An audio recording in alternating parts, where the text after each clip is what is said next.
Item ಯಾವುದೇ ಇರಲಿ try ಮಾಡಿ ಆಚಿ ಚಿಕನ್ ಮಸಾಲಾ. ಆಚಿ ಚಿಕನ್ ಮಸಾಲಾ. ಬೆಂಗಳೂರಿನಲ್ಲಿ 2 ವರ್ಷದ ಮಗುವೊಂದು ಅನುಮಾನಾಸ್ಪದ ರೀತಿಯಲ್ಲಿ ಸಾವಿಗೀಡಾಗಿದೆ. 2 ವರ್ಷದ ಕಾರ್ಲೆಟ್ ಡೈಸಿ ಸಾವಿಗೀಡಾದಂತಹ ಮಗು. ಉಸಿರಾಟದ ತೊಂದರೆಗೆ ಮಗು ಸಾವು ಅಂತ ಪೋಷಕರು ಹೇಳಿದ್ದಾರೆ. ಲಿವಿಂಗ್ನಲ್ಲಿದ್ರೂ ತಂದೆ ತಾಯಿ ಇವರ ಮೇಲೆಯೇ ಅನುಮಾನ ವ್ಯಕ್ತವಾಗ್ತಾ ಇದೆ.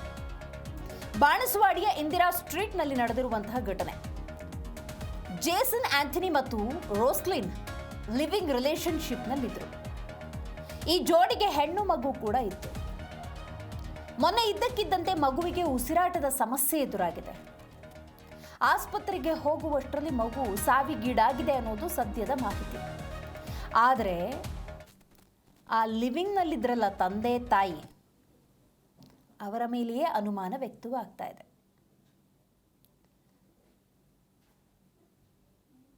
ಹೌದು, ಬಾಳಿ ಬದುಕಬೇಕಿದ್ದಂಥ ಪುಟ್ಟ ಕಂದಮ್ಮ ಅದು.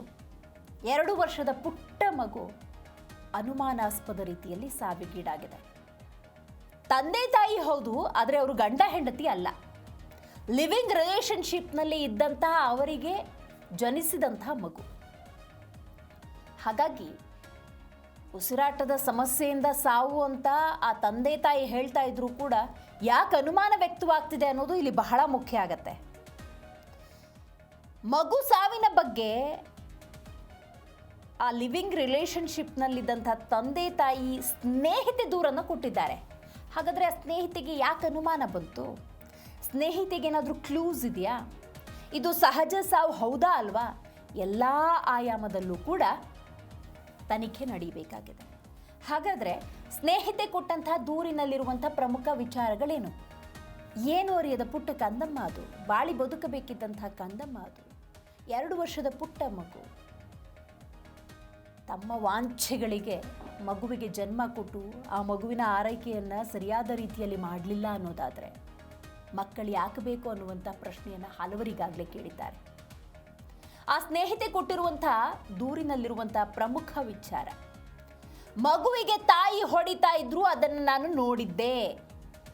ಮಗುವಿನ ಸಾವಿನ ಬಗ್ಗೆ ನನಗೆ ಅನುಮಾನ ಇದೆ ಅಂತ ಸ್ನೇಹಿತೆ ಹೇಳಿದ್ದಾರೆ ಅನ್ನೋದಾದರೆ ನೋಡಿ, ಆ ಸ್ನೇಹಿತೆ ಬಗ್ಗೆ ನೋಡೋದಾದರೆ ಆ ಸ್ನೇಹಿತೆ ಯಾರೋ, ಇದಕ್ಕೂ ನನಗೂ ಸಂಬಂಧ ಇಲ್ಲ ಅಂತ ಈ ಪ್ರಕರಣವನ್ನು ಅಲ್ಲೇ ಬಿಡಬಹುದಿತ್ತು.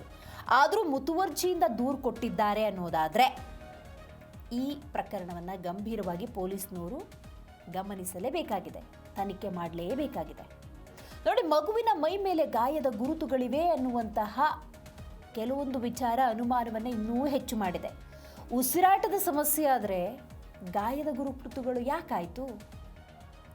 ಹಾಗಾಗಿ ಬಾಣಸವಾಡಿ ಪೊಲೀಸ್ ಠಾಣೆಯಲ್ಲಿ ಅನುಮಾನಾಸ್ಪದ ಸಾವು ಪ್ರಕರಣವೇ ದಾಖಲಾಗಿದೆ.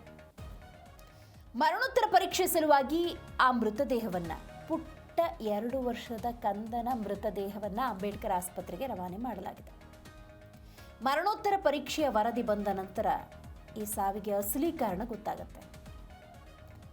BNSS 194/4 ಸೆಕ್ಷನ್ ಅಡಿಯಲ್ಲಿ ಪ್ರಕರಣ ದಾಖಲಾಗಿದೆ.